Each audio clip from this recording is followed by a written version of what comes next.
All right, let's get started, everybody. Welcome. I'm Ayanna Thompson, the director of the Arizona Center for Medieval and Renaissance Studies. And this is a discussion between our two amazing short-term residents for the year. So ACMRS's annual short-term residency enables scholars to pursue their research for a period of 4 to 6 weeks. And the residency is designed to allow scholars to focus on finishing projects for publication. In line with ACMRS's mission, and even pre-COVID, the short-term residencies were designed to be as inclusive as possible and allow for maximum flexibility. So as such, the residencies may be held for up to a period of 4 to 6 weeks, but any portion of that can be spent in residence or virtually. While the application period for next year's short-term residency has just closed, please do apply in future years. It's a great way to work on projects and to get to know some of the ACMRS staff. So let me just tell you about the structure of today. Our two amazing speakers will talk for about 30 minutes and then we'll have an open Q&A. During their talking, we ask that you have your mics and cameras off. If you're live tweeting, please use the hashtag ACMRS events. There is live captioning, and if you'd like to use the service, click on the CC button at the bottom of the screen. And now let me introduce our two short-term residents. Letha Chin is an assistant professor of art history at Sonoma State. Her research in Venice has been supported by Fulbright, Gladys Kriebel-Dalmas Foundation, Mabel McLeod Lewis Memorial Fund, and Sonoma State University. Her book project, titled Polytopos, Venice, Empire, and Art, moves beyond the eyewitness model to explain how Venetian imagery layered time and space in order to advance an imperial notion of itself as all-encompassing. And Mira Assaf Kafantaris is a senior lecturer in the English department at Ohio State University. She is completing her book manuscript, Royal Marriage, Foreign Queens, and Constructions of Race in the Early Modern Period, which argues that representations of foreign royal women alongside bonds of kinship and theories of matrimony drive early modern racial formations. She is co-editing a special issue of the Barnard Center for Research on Women's The Scholar and Feminist Online, titled Racing Queens. I'm so looking forward to your dialogue. And be prepared in about 30 minutes, everyone, to turn on your cameras and mics and to ask questions. Thanks. Thank you very much, Ayanna. And this is really a very, very exciting and joyful event for Letha and I, and it's wonderful that so many friends and colleagues were able to show up. Yes, I second that, and thank you so much, Mira, for using the word joyful, because that's how I feel. Not only has this fellowship been such a wonderful opportunity to think, reflect, and work on our scholarship, but to meet you and to become good friends and to have you visit my seminar in the fall and share your research with my students has just been joyful. Truly joyful. So thank you so much to ACMRS, to Ayanna for your generosity, and to Jeff for all of your help constantly, and to Leah for managing this event and all of the technical aspects of it. Thank you. I agree, and Jeff and Leah and all the team of ACMRS are just so wonderful to work with every step of the way. They have been so helpful and resourceful in guiding us through this wonderful, wonderful opportunity that was our fellowship with ACMRS. Before we start our conversation, Letha and I want to hold space for the victims of the murder in Atlanta that is harrowing and has shaken us. I want to mention their name. people with families and desires and fears and homes. And we want to hold space for them. Delaney Ashley Yan, Paul Andre Michaels, Xiaojie Yan, Dao Yu Feng, and Julie Park, and Park Hyeon Jeong.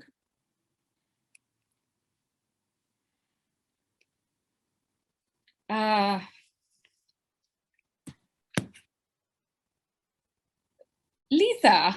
Yeah, thank you.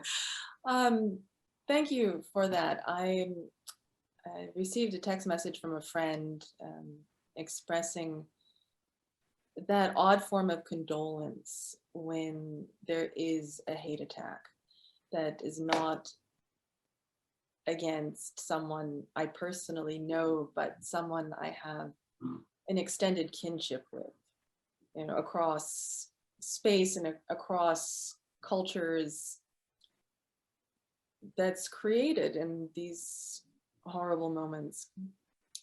And I was thinking about that in connection with our talk today, because what we said was we were going to talk about ourselves and our research and what it is like to be an early career scholar of color in the academy and working on being undisciplined, what it means to be undisciplined when there are so many pressures to maintain discipline.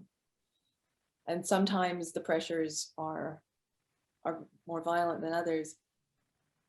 As we were talking, I remembered the moment I realized my research was indeed personal. I was a fellow at an institute that had a required weekly lunch, and the director, who has since been removed for sexual harassment, came up to me, and he sat down in that close proximity that everyone who's experienced sexual harassment knows is the danger zone. And he said, "So, how does your Chineseness affect your research?" And my first instinct, trained in US universities, was to say, oh, it has nothing to do with my research. I am objective, I am professional, I'm scholarly. And how dare you insinuate that my research on Italian Renaissance art, this elitist white man genius area of art, could possibly be me search. I was so afraid of being accused of me search, that phrase that's used towards scholars of color, that we're only interested in ourselves and navel gazing and we don't have any scholarly objectivity. But then I went home and I started thinking about it. And I began to realize it was entirely personal.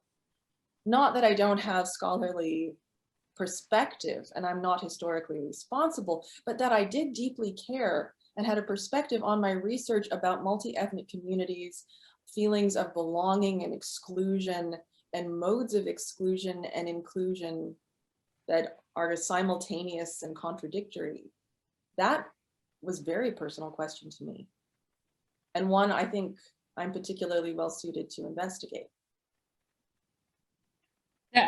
This resonates with me. I have a different story, but at the beginning of my graduate career, I was very much committed to working on post-colonial theory. It was the life I was living in the afterlife of post-coloniality, as I grew up in Lebanon that was colonized by the French. So I was speaking to another scholar who had a lot of influence, and they said, you don't want to be another oppressed woman talking, you don't want to be another Arab woman talking about her oppression. So that was a watershed moment for me. It was kind of the cue that I need to really efface my Arabness, my oppression, which was very much talked about with such condescension to be taken to be taken seriously in the field. And for a long period in my formative year, I was very much under the will of white history or white memory, and I was vulnerable to it. But there's so much pressure to efface yourself and to remove the personal, if your personal might challenge the structures of knowledge and the structures of power. I see that as, please remove your threat. Stop challenging us, stop reminding us of oppression. Do you read it that way?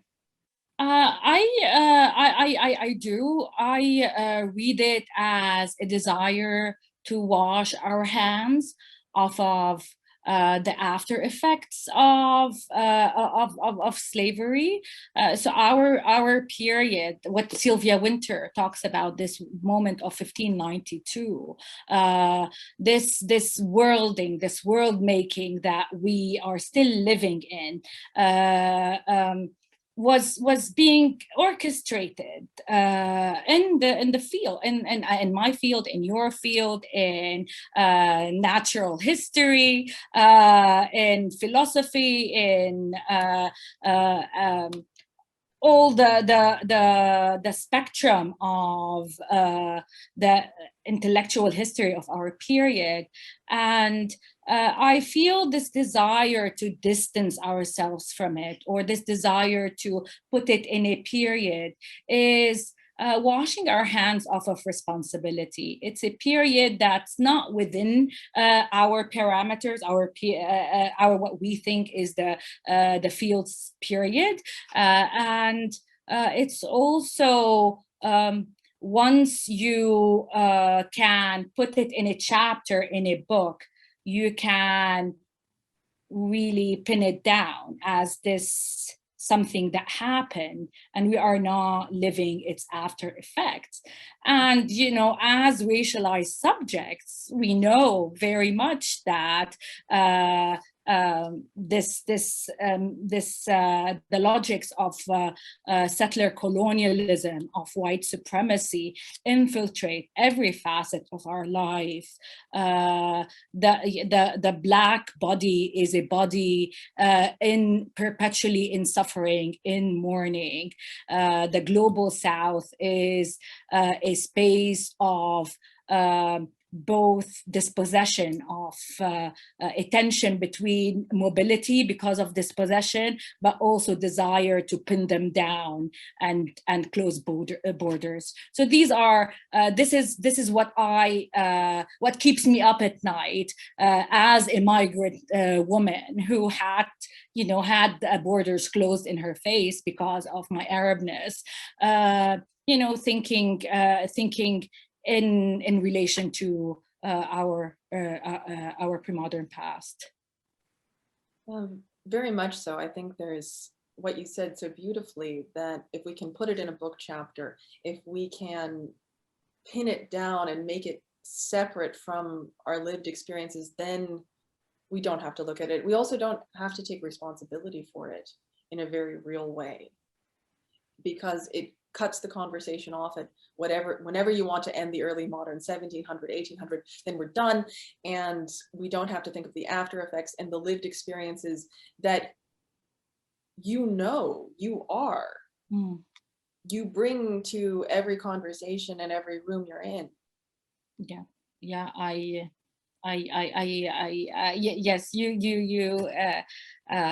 you said it so wonderfully. It's exactly how I feel. And so what we're being asked to do is deny that you are really you, that you exist as you, with your full experience, with your ancestors, with your history, that is also a history of white settler colonialism. And that seems extremely cruel, and perpetuating, of course, the same logic that got us to where we are in the first place.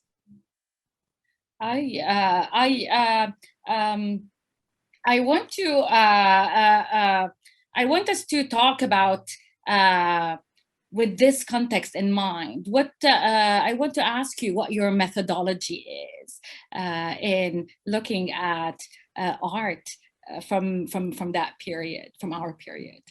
Oh, that's a great question. Thank you. So I've struggled a lot with it because I think art history has not grappled with critical race studies to the extent that literary studies have. I have great admiration for all of the literary scholars I know.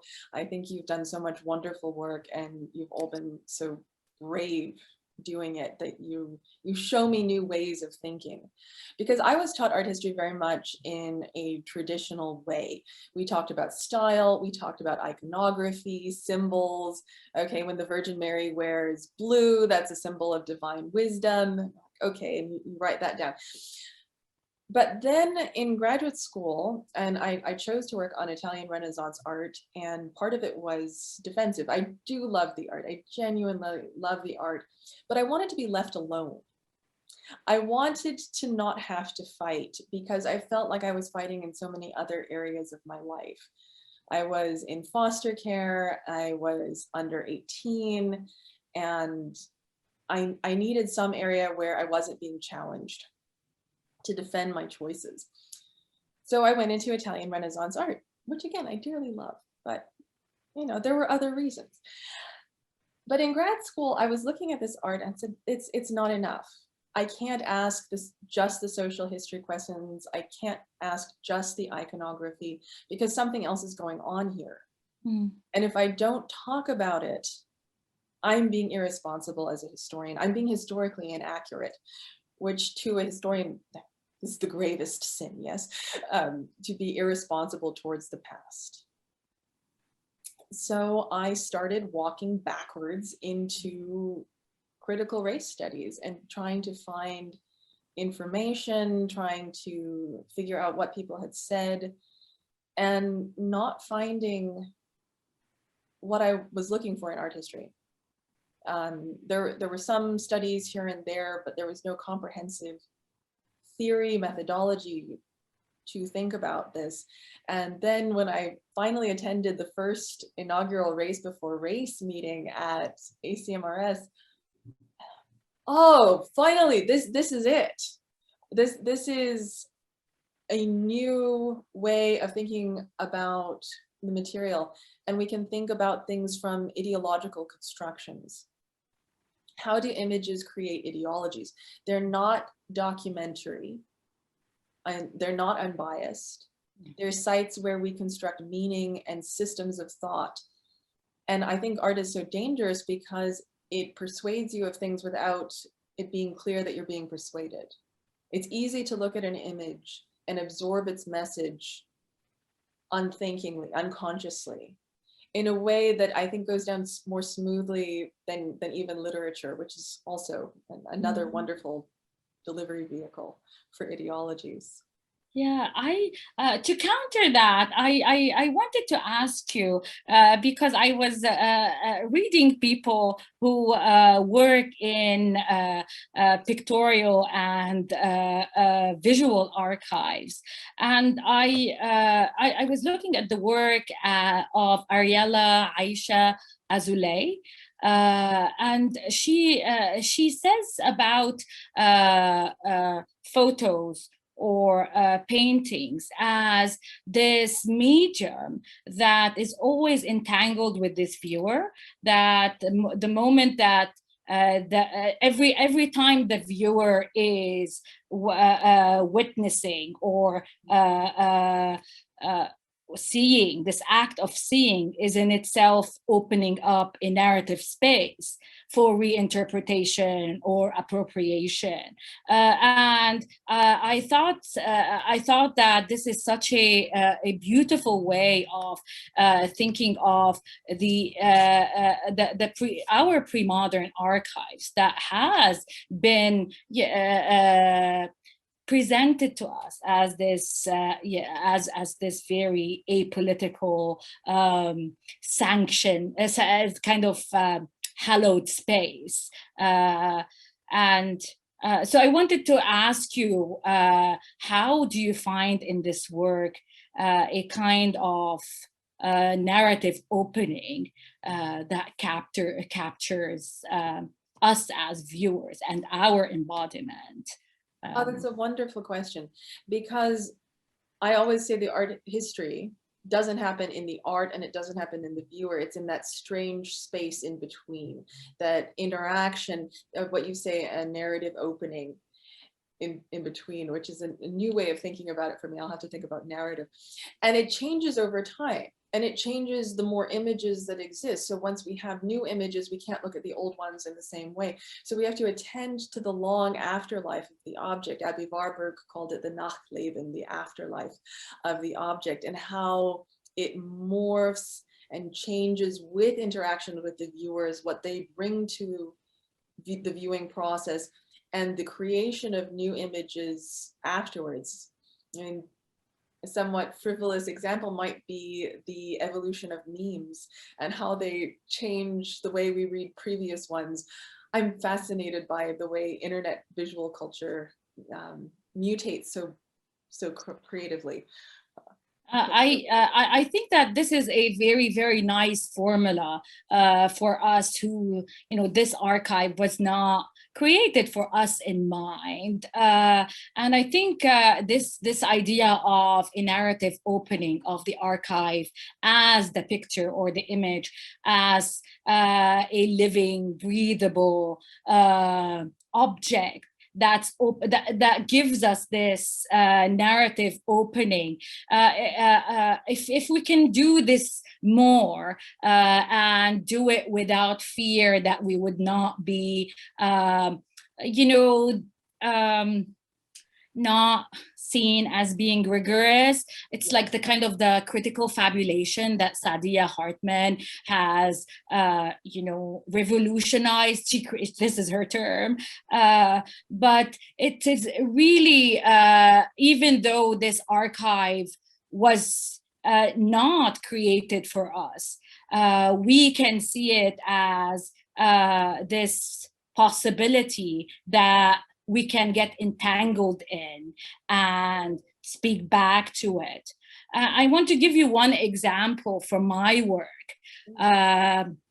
When I was writing my chapter on Catherine of Braganza, I really wanted, my feminist sensibility wanted to recover this very, very not famous queen, because she did not perform her role of propagating the royal line. I really wanted to recover her as, this feminist icon who had power and agency.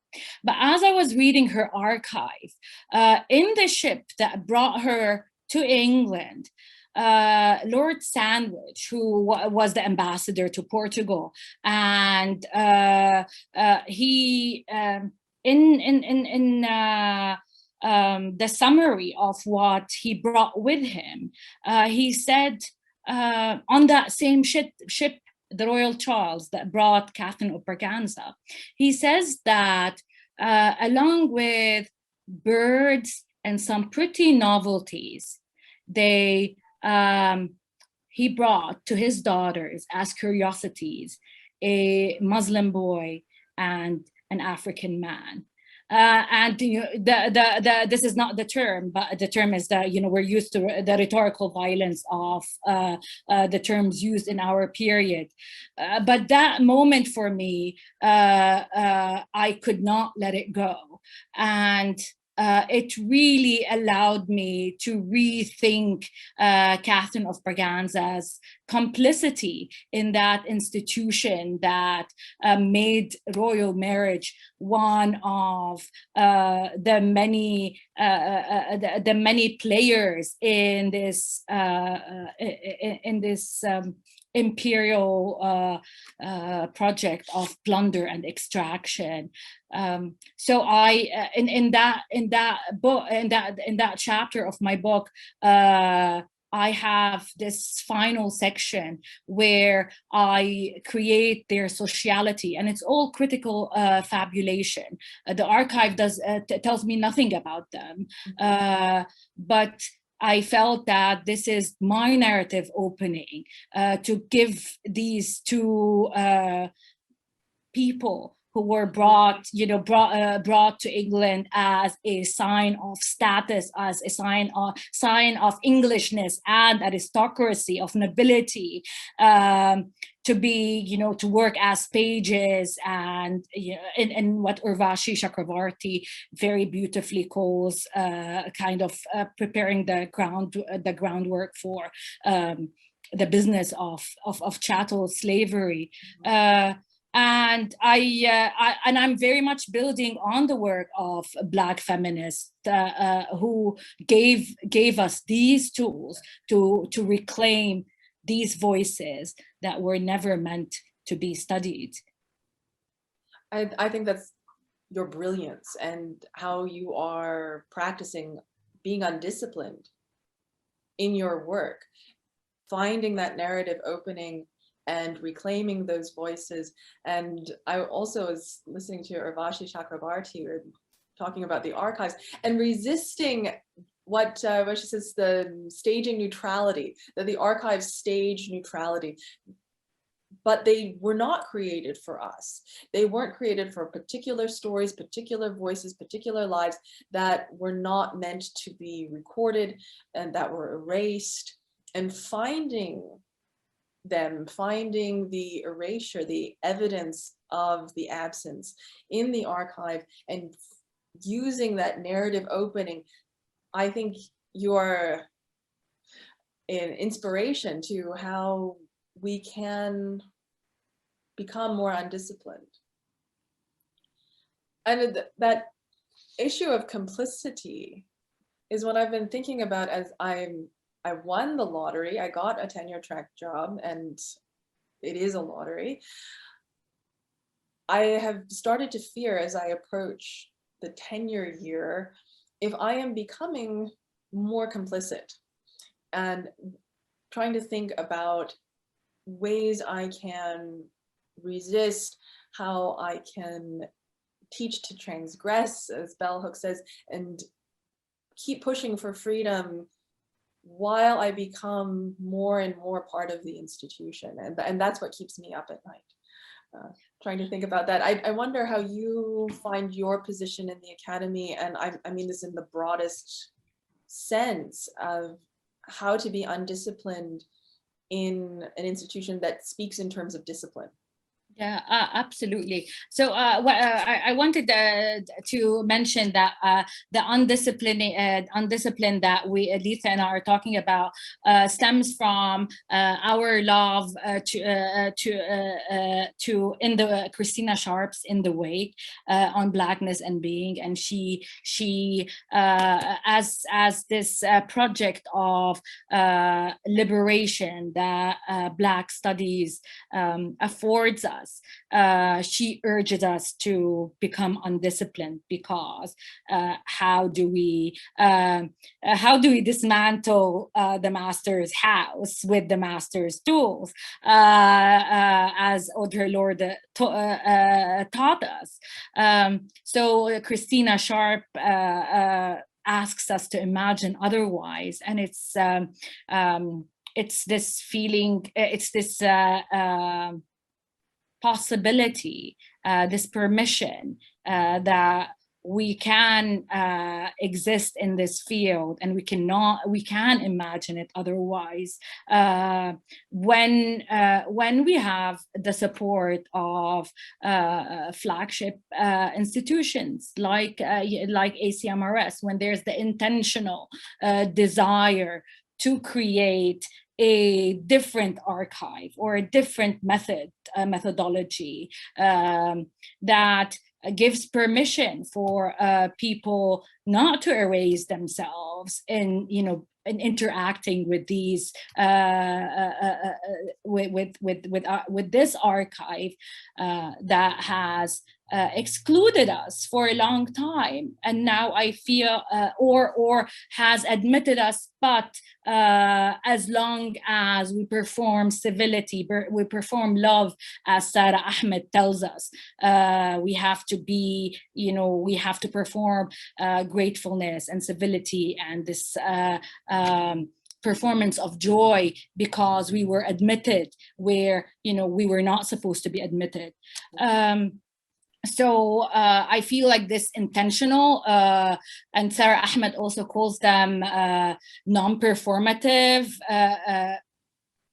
speech acts, which is the highfalutin desires for diversity and inclusion, but these are words that are not followed by actions. So ACMRS and Race Before Race is very much intentional about performative speech acts. I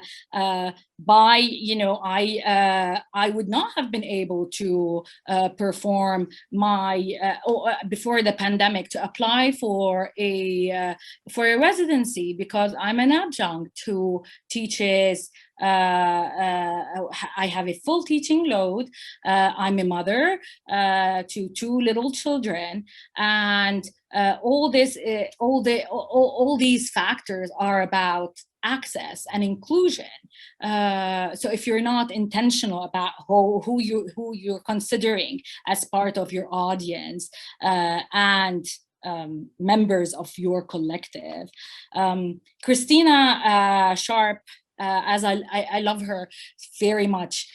She says the work of care, wake work, is the antidote to violence. And I feel this care work is very much the ethos of Race Before Race, Shake Race, luminaries in our field who have taken us under the, for me, Kim Hall, Margot Hendricks, Ayanna Thompson. They were not, I was not their mentee, but they have adopted me in a way, and they've given me all this self-confidence to, take that book in that, in that direction, and not feel that I will not be able to publish a book, or I will not be able to publish an article because I am performing critical fabulation. I second everything you say, and I want to echo care as the solution, the antidote, thank you, to violence, and how we need to practice it. For what it's worth, I would not have been able to take this fellowship either if not for the care and consideration that Ayanna Thompson and ACMRS took in crafting it, because at my school, which I'm tenure track, but it's a teaching institution, we cannot take leaves of absence without losing our salary and health care before tenure. And I can't afford to lose my health care.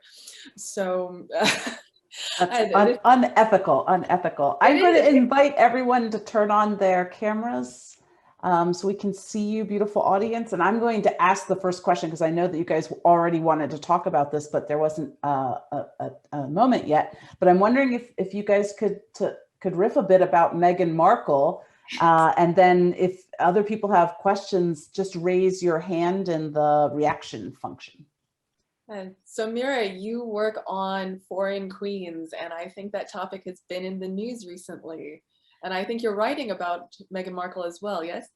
Yes, I've already written 2 articles on her marriage and her Black motherhood, and I have another one coming up on her use of Black aesthetics as emancipation in that last interview she had, and I use Zora Neale Hurston's the will to adorn, how the Black self-fashioning is very much this refusal, this act of refusal to be seen as an abject subject. So from sartorial choices, from wearing your Sunday best to the wide range of Black aesthetics. There's this conscious desire to fuse beauty and joy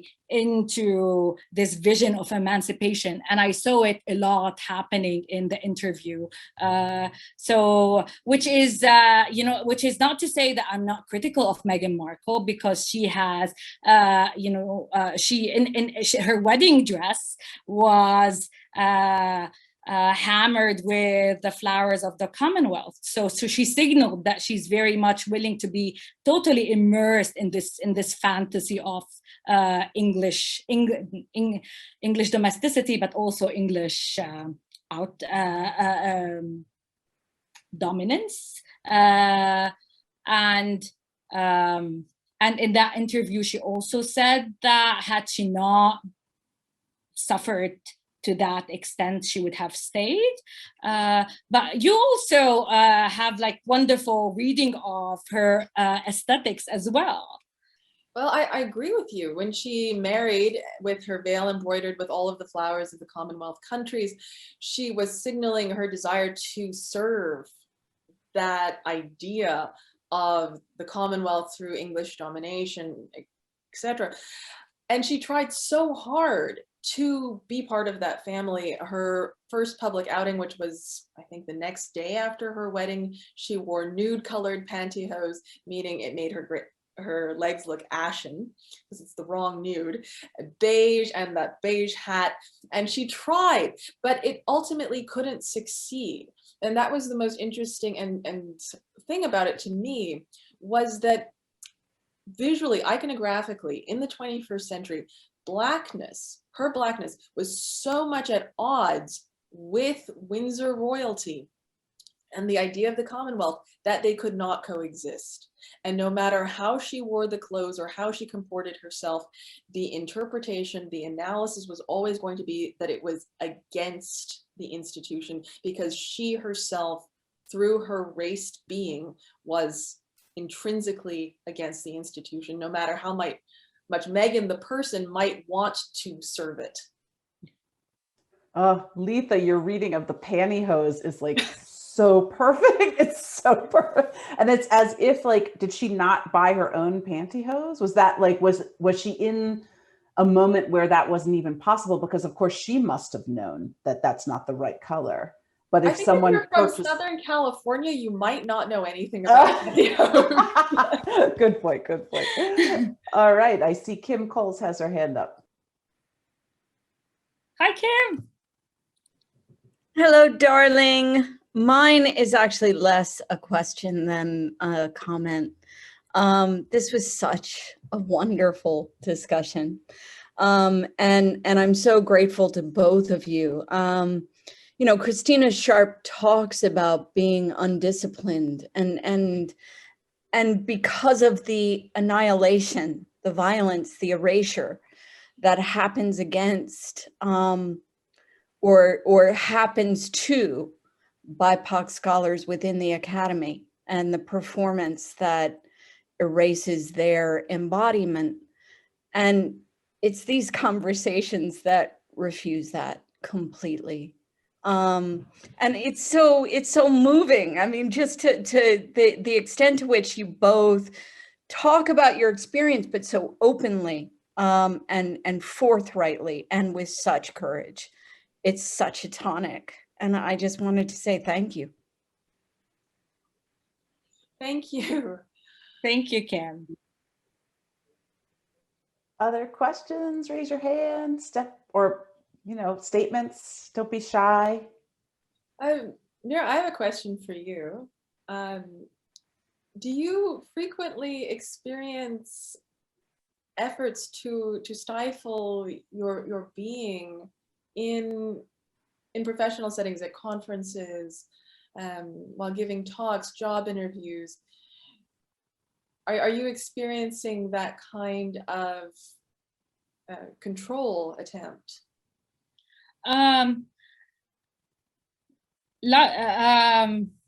I do notice that I noticed the kind of skepticism that we still feel about the anachronism of our lenses. I get asked to prove a straight line between racism in the 16th century and racism today, and it's always this very awkward moment, because in a way it's a big tell that the people who are asking have not done the reading and have not engaged in the long history of pre-modern critical race studies that started with Eldred Jones, with Othello's Countrymen. And it's a field as old, if not older, than new historicism. And we all know what the tenets of new historicisms are. This is kind of a rite of passage at least in the U.S. Academy. So that's my first reaction is, you have not done the reading, and I cannot do this in the last 10 in 10 seconds, but also it's a tell that we are not extended grace, that in the name of rigor such questions can be asked to kind of tear us down or poke into our embodiment, our affect. So this is what we bring into our scholarship, and it sometimes reads as really a lack of care, because when we're talking about issues of oppression, we are very much susceptible to the will of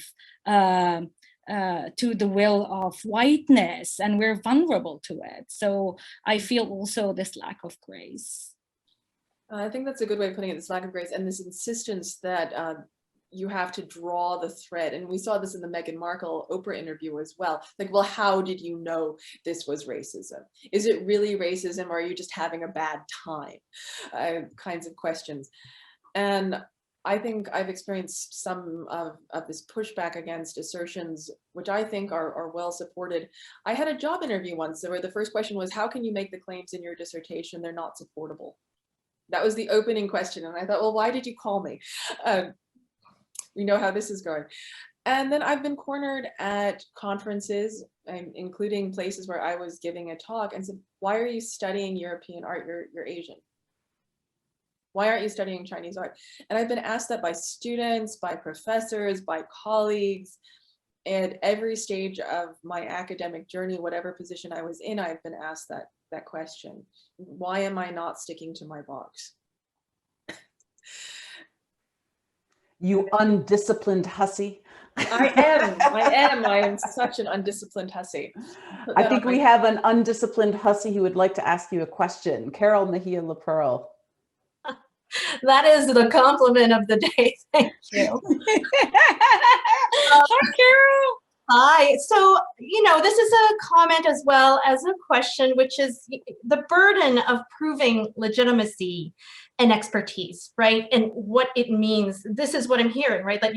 That's constant. It's a kind of pressure, and it's a kind of, it's sort of a relentless threat, it feels like, right? That not just that you don't belong, but like somehow you are the threat, right? By not proving your legitimacy and expertise. And I just want to turn that around a little bit, because maybe we can talk a little bit about the cost or the implications or the consequences of the inability to learn from the other side. In other words, like, what is the cost of other people not doing their homework about critical race theory? What's the cost of white ignorance, right? What's the cost of like kind of a willful refusal to understand the, you know, the implications of this kind of work? In other words, like, how do we shift that burden of expertise on those people? And, you know, so that's, you know, so I wonder if that can be part of this conversation as well. Thank you. I was talking to a graduate student at a very famous university the other week who was saying that she was still trying, she was being told in her classes that race was a concept we're not sure if it can be applied to the pre-modern or not. And that was the question they were considering in all of her classes, but not to the point of actually studying race, racism, racial formation, racecraft, or any of that. So she's quite stuck, and that is a function of, as Mira and as you say, Carol, not doing the reading, not engaging.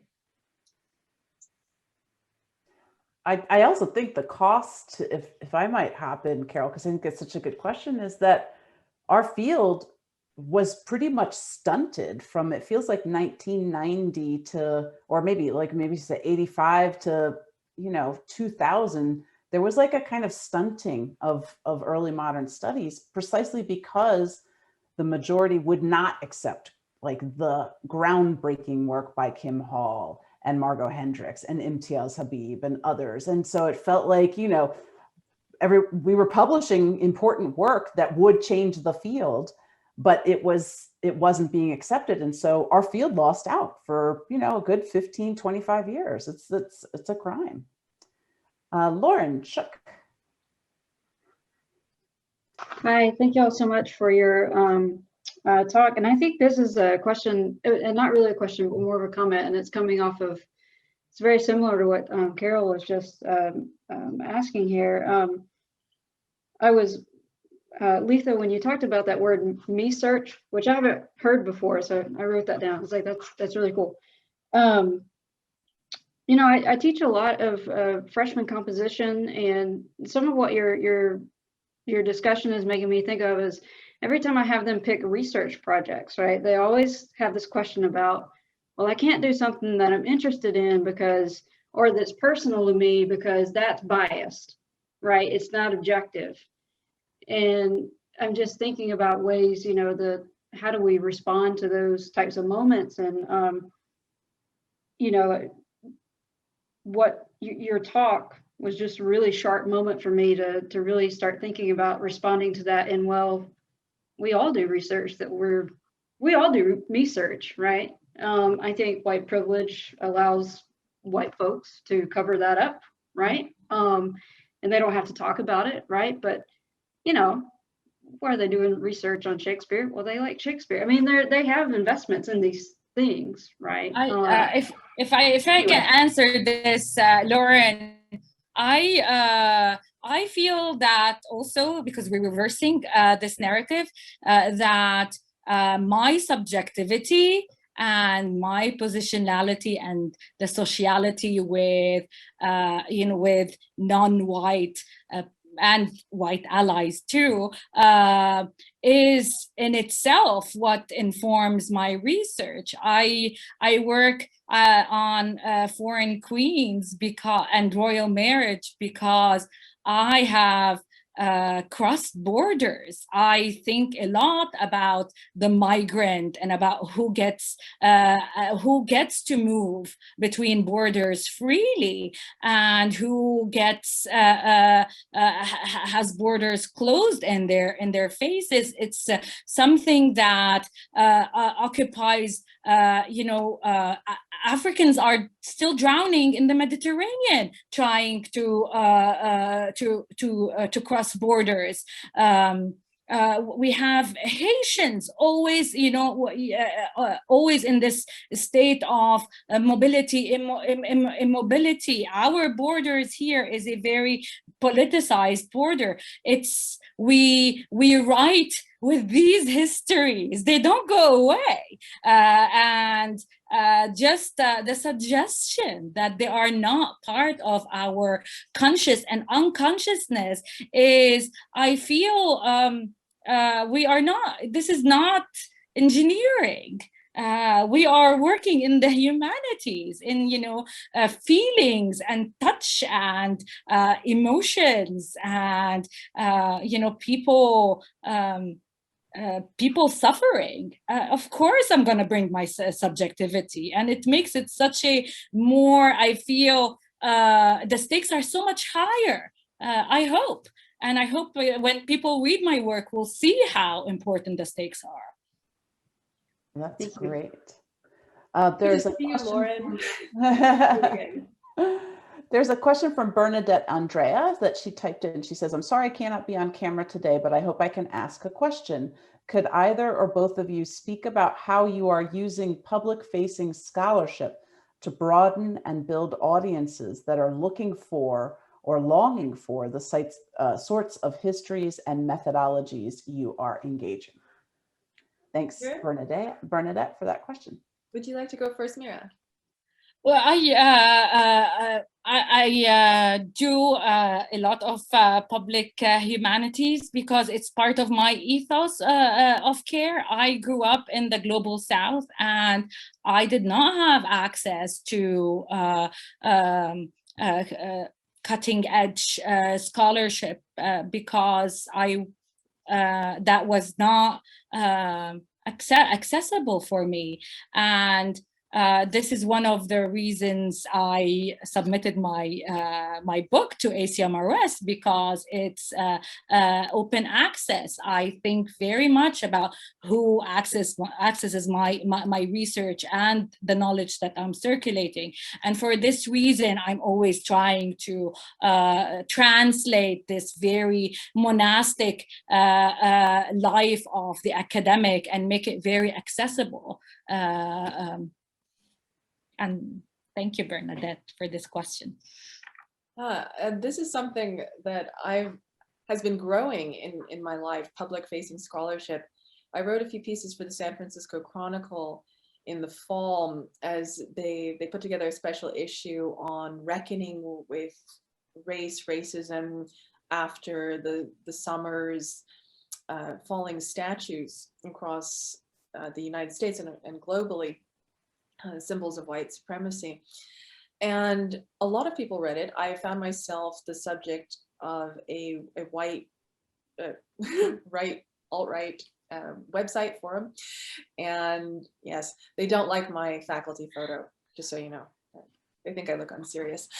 I also got invited to speak to a lifelong learning institute composed mostly of older adults who were very curious but have very few places to ask questions about race and historical notions of race, especially regarding things they love, like beautiful works of art that happen to be extremely racist. And a lot of art is gorgeous. It's aesthetic, it's fun to look at, and it also is absolutely horrible and carries cringe-worthy, disgusting messages in it. And I talked to them about that, and they were so interested that they've actually invited me back to teach a whole course. So there are places to do this work. Yes, I'm really excited about this. The Q&A was intense. And things like this, we can grow the audiences we speak to, because my college students are a very different group, and I have a lot more buy-in time with them. They sign up for a 16-week semester. We can grow concepts over the course of the semester, and I know after the drop date, they need to give me the benefit of the doubt to get through the rest of the semester. And that's not true with a public audience. So all the more important to get to the point quickly and, in a way, gentle forcefulness to keep the audience engaged without, and this is a burden we shouldn't have to have, but without sparking the fragility, the defensiveness that closes ears. And while I don't think that should be my responsibility, I think it's something I need to try to do in order to achieve my aims. And I wonder how you think about these things, Mira, because I feel like sometimes I keep cutting open my vein and bleeding for the cause. It's something I grapple with a lot is, the performance of suffering. I'm very, very vocal on Twitter about issues that are painful to me, and I'm always very much it's a part of me. It's very, very liberating to be able to talk about these painful issues, but also I'm always thinking about whose gaze am I catering to in this wide world, who is actually consuming my suffering or the suffering of my people that I'm always, that are on my mind. And if somebody knows the answer, I would very much like to know. I haven't discovered it yet. Kim, I think you get the last question. Oh my, well, I'm not sure the relevance of my question hasn't already flown by, but it does seem to me that, we've been talking about me search, and the truth is there isn't a single project that doesn't emanate from our own subjectivity and life experience. I mean, this is how our projects are built, and this is how our imaginations are constructed. And so it goes back to one of the original points you both made of whose subjectivity gets recognized, whose subjectivity do we want to recognize? And whose subjectivity recognized then has to lead to difficult questions of where we are now and why. It does seem to me that the institution is sort of built on this maintenance of white benevolence and white beauty. And as Letha was saying, all art is both gorgeous and has this underlying muck that has to be sort of dredged up. But it's dredging up the muck that the institution doesn't want to do, doesn't want to spoil the image. And so I was wondering if you could speak to not me search, because it's all me search, but whose embodiment is accepted and what that means. We've all been sort of talking about it, but how do we then understand it going forward as an answer to this charge? So whose embodiment is accepted is the question, and how do we move forward? Just making sure I want a whole scope. I may have just stifled the whole conversation, but yeah. It's an important question. I feel like if we switch fields, the perspective shifts. We acknowledge that our field is very much built on a model of white cis masculinity, and there are like layers and layers of complexities to that, but we know that. But I was thinking of an example to kind of circumvent this aura or this halo that the field imposes on us. And I was thinking, because I'm an Arab woman, I was thinking how in the name of beauty and memorialization and memory, in Jerusalem, the Museum of Tolerance was built on a historic Palestinian cemetery. So there you have an institution who is presenting its mission statement as that of tolerance and, you know, a kind of humanities light. But, you know, its underbelly, the hold of the ship in the wake is very, very ugly, and it's very defacing of histories and subjectivities and people's ancestors buried in this cemetery.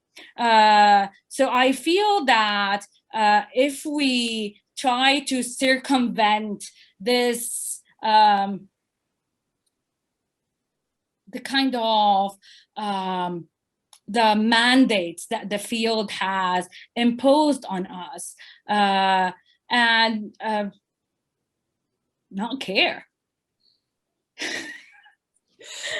Word. That's the trick, Mira. Yes.